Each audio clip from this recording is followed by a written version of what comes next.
इस संसार में आने वाला प्रत्येक बालक संपूर्णतः संस्कार रहित होता है। उसके अंतर पर ना किसी अच्छे संस्कार के चिन्ह अंकित होते हैं, ना ही बुरे संस्कार के। अर्थात जन्म से बालक में ना कोई गुण होता है और ना ही कोई दोष। तो ये दोष अथवा गुण किस प्रकार प्राप्त होते हैं? क्या हमने कभी विचार किया है? जो बात माता पिता के मुख से निरंतर सुनी जाती है, वही बात उनकी संतानों के हृदय का संस्कार बनती है। जैसे किसी गांव में नदी तट तक एक पगडंडी बन जाती है केवल उस मार्ग पर बार बार चलने के कारण। अर्थात माता पिता के हृदय की इच्छाएं उनकी संतानों के हृदय का दोष अथवा गुण बनकर जन्म लेती है। क्या ये सत्य नहीं?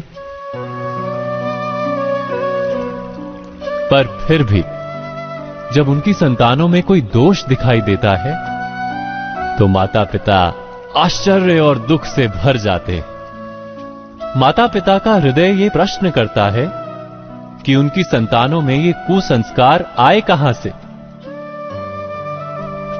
सत्य तो यही है कि माता पिता अपनी संतानों को अनजाने में ही कुसंस्कार के बीज दे देते हैं, जो उनके संतानों की हृदय भूमि पर कुसंस्कार का वृक्ष बनकर उगता है। अर्थात अपनी संतानों को सुसंस्कारी और धर्ममय बनाने की आशा रखने वाले प्रत्येक माता पिता को प्रथम अपने हृदय की इच्छाओं पर अंकुश रखना क्या अनिवार्य नहीं?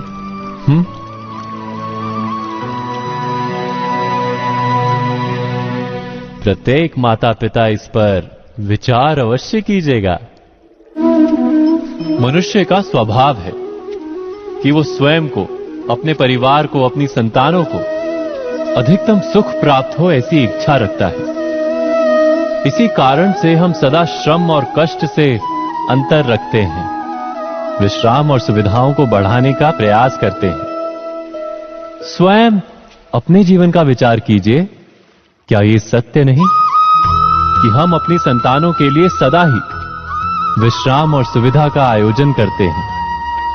पर क्या कभी सोचा है केवल विश्राम से क्या लाभ प्राप्त होता है? केवल सुख और सुविधा जिन्हें प्राप्त हो उनका जीवन कैसा होता है? शरीर जब श्रम करता है तो अधिक स्वस्थ बनता है। बुद्धि भी जब कठिन चुनौतियों का सामना करती है तो अधिक तेजस्वी बनती है।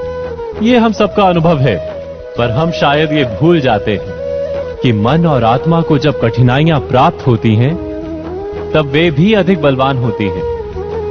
अर्थात जब भी हम अपनी संतानों को श्रम और दुख से दूर रखने का प्रयास करते हैं, क्या वास्तव में उनके सुख का मार्ग बंद नहीं कर देते?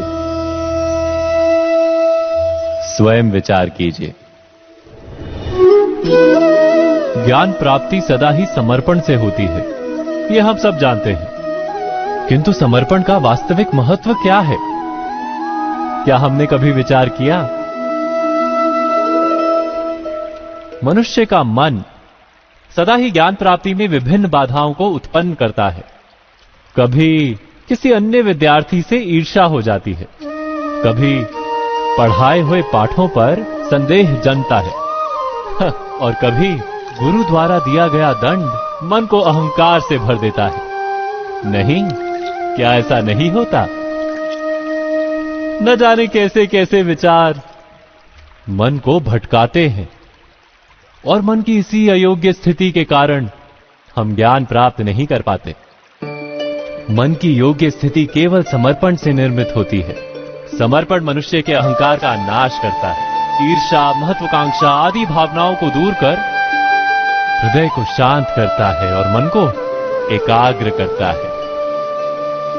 वास्तव में ईश्वर की सृष्टि में ना ज्ञान की मर्यादा है, ना ज्ञानियों की।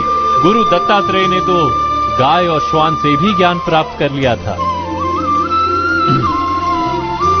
अर्थात विषय ब्रह्म ज्ञान का हो या जीवन के ज्ञान का या गुरुकुल में प्राप्त होने वाले ज्ञान का, उसकी प्राप्ति के लिए गुरु से अधिक महत्व है उस गुरु के प्रति हमारा समर्पण।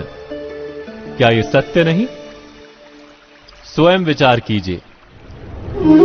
एक ही गुरु के पास शिक्षा प्राप्त करने वाले सारे शिष्य एक समान विद्या प्राप्त नहीं कर पाते। सारे शिष्य गुरु की बातें सुनते हुए अवश्य दिखाई देते हैं, उनकी पूजा करते हुए दिखाई देते हैं, किंतु एक समान विद्या प्राप्त नहीं कर पाते। क्या कभी विचार किया है ऐसा क्यों होता है? सत्य तो यह है कि विद्या प्राप्त ना कर पाने वाले शिष्य समर्पण का दिखावा तो करते हैं, किंतु समर्पण का वास्तविक अर्थ नहीं समझ पाते। गुरु के चरणों में फूल चढ़ाने से अथवा गुरु का आदेश मानने मात्र से क्या समर्पण सिद्ध होता है? नहीं। समर्पण का वास्तविक अर्थ है जब गुरु के प्रति मन में कोई संदेह ना रहे, गुरु के मुख से आदेश निकले उससे पूर्व शिष्य उस कार्य को पूरा कर दे। गुरु के विचारों के साथ शिष्य के विचार एक हो जाए। शिष्य जब तक अपने गुरु में ब्रह्मा विष्णु महेश इनके रूप ना देख ले, तब तक उसका समर्पण सत्य नहीं। वास्तव में समर्पण किसी कार्य का नाम नहीं, समर्पण तो हृदय की भावना और मन की स्थिति का नाम है। अर्थात हमारे अज्ञान में क्या दोष केवल हमारे मन का नहीं? स्वयं विचार कीजिए। श्रेष्ठता का क्या अर्थ है? श्रेष्ठता का अर्थ है दूसरों से अधिक ज्ञान प्राप्त करना। अर्थात मूल्य इस बात का नहीं कि स्वयं कितना ज्ञान प्राप्त किया, मूल्य इस बात का है कि प्राप्त किया हुआ ज्ञान अन्य लोगों से कितना अधिक है। अर्थात श्रेष्ठता की इच्छा ज्ञान प्राप्ति को भी एक स्पर्धा बना देती है, और स्पर्धा में विजय अंतिम कब होती है?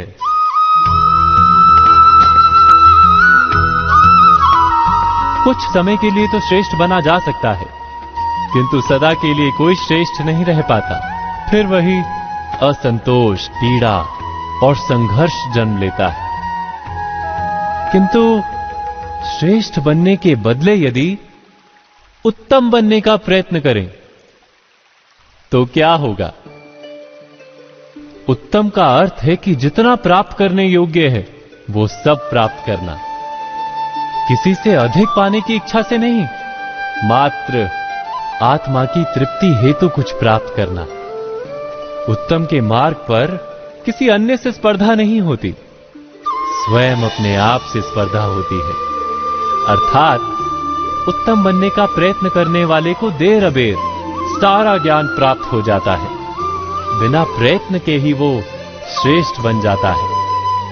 किंतु जो श्रेष्ठ बनने का प्रयत्न करता है वो श्रेष्ठ बने या ना बने, उत्तम कभी नहीं बन पाता।